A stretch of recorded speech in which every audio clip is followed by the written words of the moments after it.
अभी हम लोग डायमेंशन के बारे में पढ़ेंगे। ये डायमेंशन है क्या?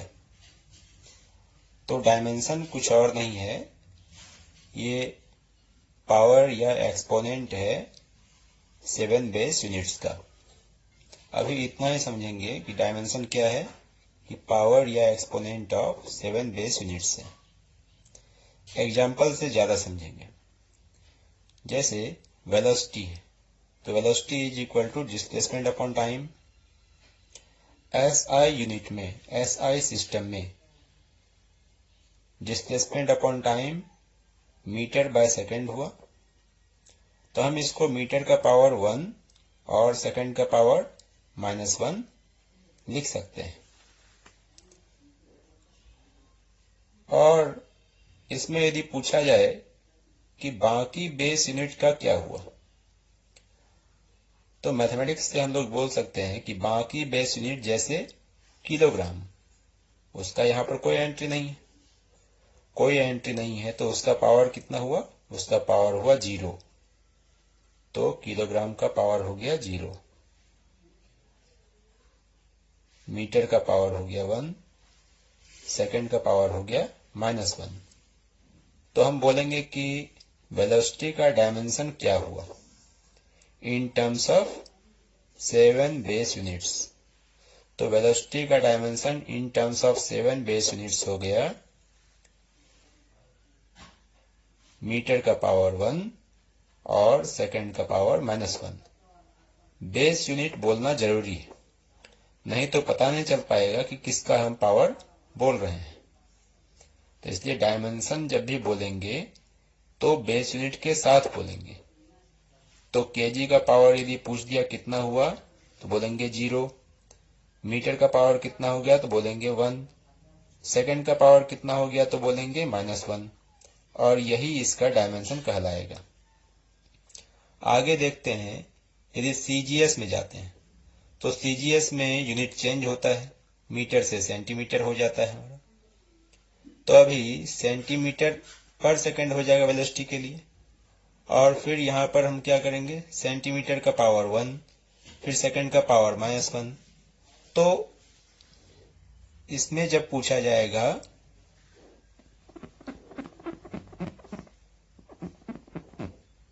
तो यहाँ पर ये किलोग्राम की जगह ग्राम हो जाएगा। तो ग्राम का पावर कितना हुआ, तो 0। सेंटीमीटर का पावर कितना हुआ, तो 1। सेकंड का पावर कितना हुआ, तो -1। तो इस सब में हम क्या देख रहे हैं, ओवरऑल यदि समराइज करें तो सीजीएस हो या एसआई सिस्टम हो, कोई भी सिस्टम हो, उसमें निकल के सामने क्या आया है, एक्सपोनेंट ऑफ लेंथ। हमारे पास 7 बेस यूनिट था, 7 फिजिकल क्वांटिटी से हम लोग 7 बेस यूनिट बनाए थे, जिसमें एक लेंथ था। तो एक्सपोनेंट ऑफ लेंथ कितना हो गया, तो लेंथ मीन्स मीटर या सेंटीमीटर या डेसीमीटर या जो भी हो, तो उसका पावर कितना है, तो पावर है 1। सेंटीमीटर का पावर कितना है, 1। मीटर का पावर कितना है, 1। तो हम लिख सकते हैं एक्सपोनेंट ऑफ लेंथ क्या है, 1 है। उसी तरह से एक्सपोनेंट ऑफ टाइम क्या हो गया, -1 हो गया। और exponent of mass and others, तो अदर्स में जैसे कौन कौन हो जाएगा, अदर्स में जैसे मोल हो गया, अदर्स में जैसे ल्यूमिनस इंटेंसिटी हो गया, इलेक्ट्रिक करंट हो गया, तो ये सारा अदर्स हो गया। इन सारे अदर्स का यहाँ कोई भी एंट्री नहीं है, इसलिए उसका एक्सपोनेंट मीन्स पावर क्या हो गया, 0। तो इतने से हमको क्या समझ में आया कि हम लोग बेसिकली किस चीज में इंटरेस्टेड हैं बेस क्वांटिटी के पावर में। तो अभी फिलहाल यही समझेंगे कि बेस क्वांटिटी का पावर ही डायमेंशन है। अब आगे देखेंगे इसको रिप्रेजेंट कैसे किया जाएगा, या इसकी जरूरत ही क्यों हुई, इस सब को आगे हम लोग देखेंगे। तो जैसा कि हम देखें कि वेलोसिटी को रिप्रेजेंट यदि करना हो तो यूनिट में लेंथ में क्या हो रहा है, पावर 1 आ रहा है। टाइम में पावर कितना आ रहा है, -1 आ रहा है। तो ओवरऑल वेलोसिटी को यदि देखा जाए तो वेलोसिटी के साथ हमारे पास मास पर यदि पूछा भी गया तो मास पर पावर क्या होगा, 0 होगा। लेंथ यानी मीटर या सेंटीमीटर, उस पर पावर क्या था, 1 था। सेकंड यानी टाइम पर पावर क्या था, -1 था। तो डायमेंशन को इजीली कैसे बोल सकते हैं, instead of telling metre centimetre हम क्या ले लिए, चलो है बोल दिए कि लेंथ का पावर 1 हो गया। इससे इस कंफ्यूजन में नहीं पड़ रहे कि वो किस सिस्टम का हिस्सा है। हमको उससे मतलब है ही नहीं कि एसआई सिस्टम में, सीजीएस सिस्टम में या एफटीएस में लेंथ का मतलब क्या है या वेलोसिटी का यूनिट क्या है। हमको सिर्फ इससे मतलब है कि फिजिकल क्वांटिटी जो लेंथ है उसका ये पावर कितना है यूनिट में, फिजिकल क्वांटिटी जो टाइम है उसका पावर कितना है यूनिट में। तो अभी सिर्फ और सिर्फ पावर पर ही फोकस है, हमारा फोकस सिस्टम ऑफ यूनिट्स पर नहीं है।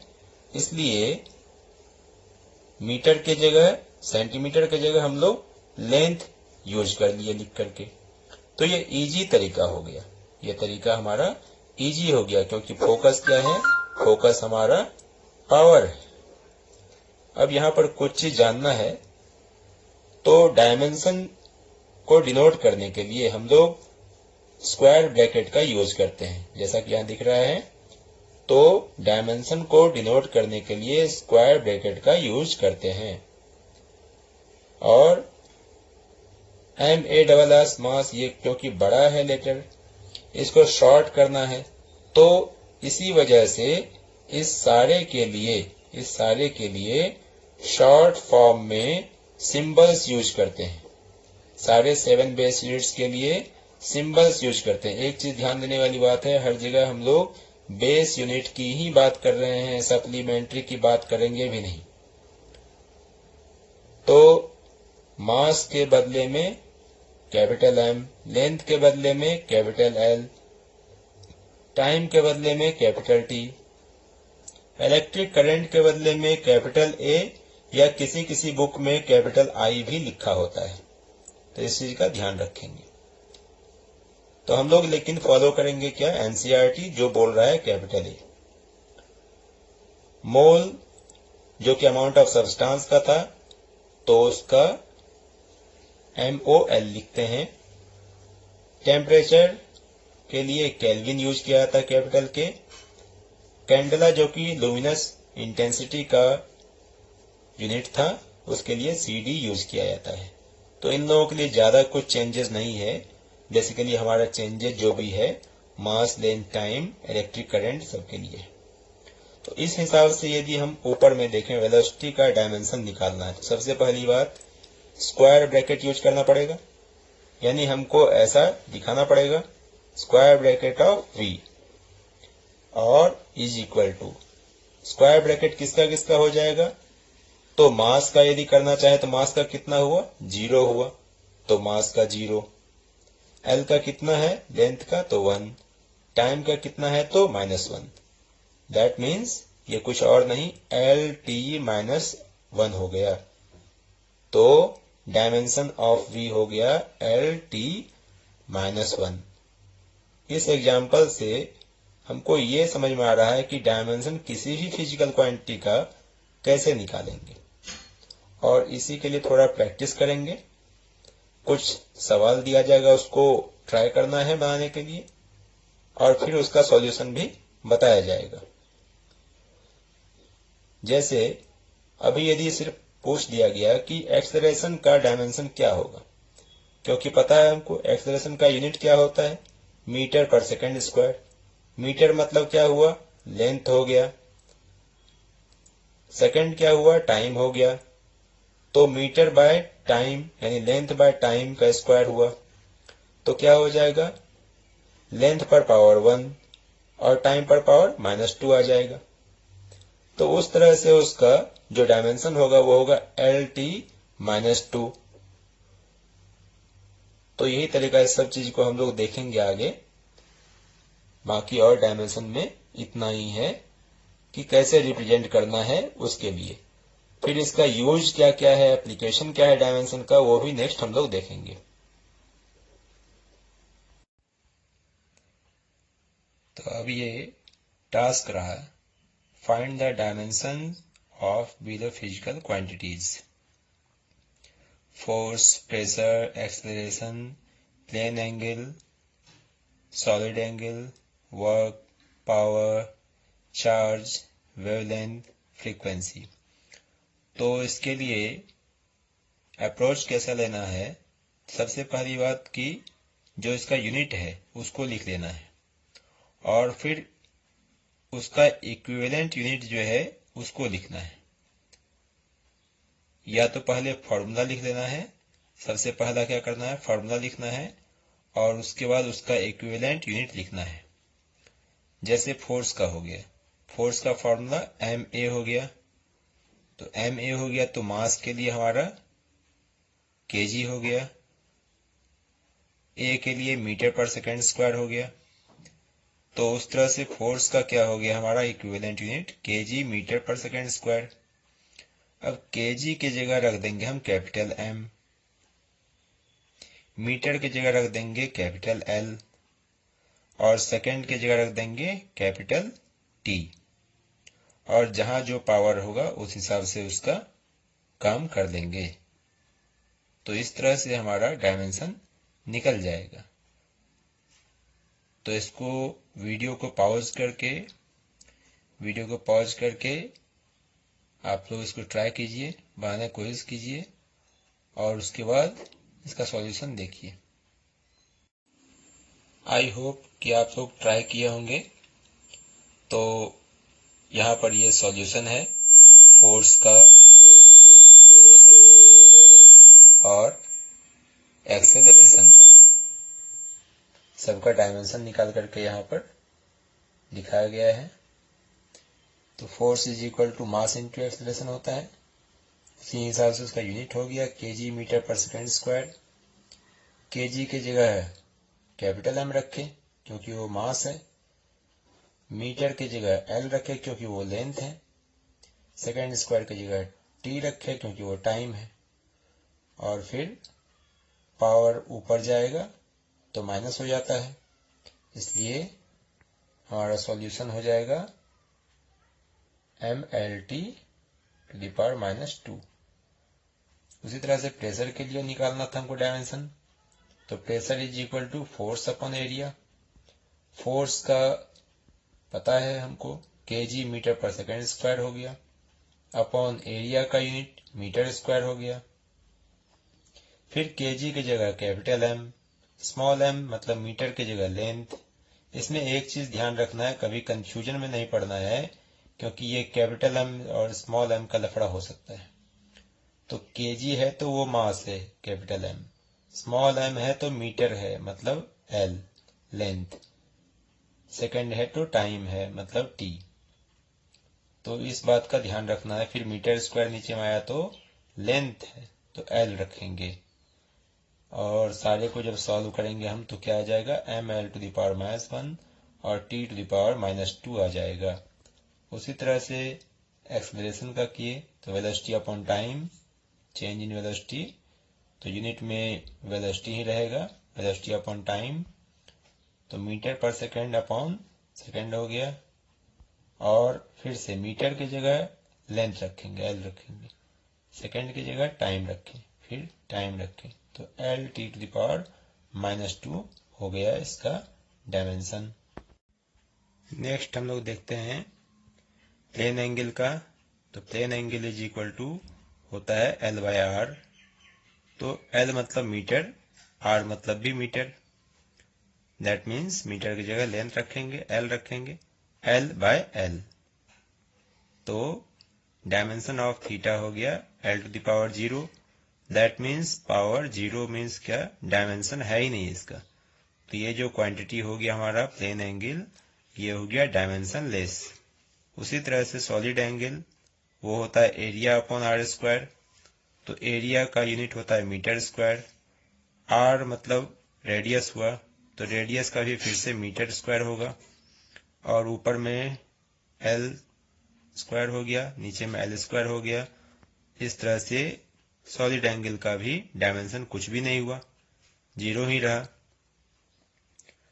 तो ये भी डायमेंशन लेस क्वांटिटी हो गया, डायमेंशन लेस क्वांटिटी हो गया। अच्छा, नेक्स्ट आते हैं वर्क पर।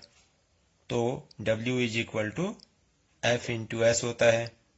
F का पता है MLT माइनस 2, पिछले वाले में निकाले हुए हैं। S मतलब डिस्टेंस हुआ, मतलब L रखे उसके जगह। तो डायमेंशन ऑफ वर्क हो गया ML to the power 2 T to the power minus 2। Same way में पावर का भी, power is equal to work done upon time, work done upon time होता है। तो वर्क डन के जगह जो निकाले हैं बैक में उसको यूज कर लिए। इसमें हम W इज इक्वल टू वहां FS रख करके अपॉन T रख करके वैसे भी कर सकते हैं, तो बात वही आएगी। तो ML2 T to the power minus 2 upon time की जगह T रख दिए और फिर सॉल्व करके उसको P का dimension ML2 T to the power minus 3 निकाले। यहाँ तक आई होप सबको समझ में आ गई होगी बात। अब नेक्स्ट 3 और बच गया है, तो बाकी 3 का भी अभी देखेंगे। उसी तरह से चार्ज का डायमेंशन निकालते हैं, या बोल सकते हैं डायमेंशनल फॉर्मूला निकालते हैं। डायमेंशन निकालना या डायमेंशनल फॉर्मूला निकालना दोनों एक ही चीज बोलना होता है, दोनों का मतलब एक ही होता है। तो चार्ज इज इक्वल टू पता है हमको, करंट इंटू टाइम होता है, I इंटू टी।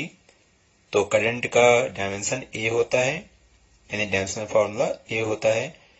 टाइम का कैपिटल T हुआ, तो AT हो गया चार्ज का डायमेंशन। वेवलेंथ का डायमेंशन हो गया, मीटर में डिनोट करते हैं वेवलेंथ को, तो इसलिए मीटर की जगह क्या लगाएंगे, L लगाएंगे, और डायमेंशन हो गया उसका कैपिटल L। फ्रीक्वेंसी का उसी तरह देखते हैं, तो फ्रीक्वेंसी का क्या होता है, बेसिकली हर्ट्ज होता है यूनिट, और जो कुछ नहीं 1/सेकेंड होता है, 1/सेकेंड। तो सेकेंड की जगह टाइम रख दिए 1/t, तो T to the power minus 1 हो गया फ्रीक्वेंसी का डायमेंशन। उसी तरह से डेंसिटी का देख लेते हैं। Density is equal to mass upon volume. Mass का kg हो गया, वॉल्यूम का मीटर क्यूब हो गया। तो kg के जगह कैपिटल M रखे, मीटर के जगह कैपिटल L रखे, और इस तरह से डेंसिटी का डायमेंशनल फॉर्मूला हो गया ML to the power minus 3। अब आगे के वीडियो में हम लोग देखेंगे कि डायमेंशन का यूज क्या हो सकता है, डायमेंशन फॉर्मूला का क्या यूज। एक यूज तो हम लोग को पता चल गया यहाँ पर कि यदि डायमेंशन पता हो तो किसी भी सिस्टम में हम उसका यूनिट निकाल सकते हैं। जैसे वेलोसिटी का डायमेंशन होता है LT-1, तो SI सिस्टम में L के जगह मीटर आ गया, T के जगह सेकेंड आ गया, तो SI सिस्टम में उसका यूनिट हो जाता है मीटर पर सेकेंड।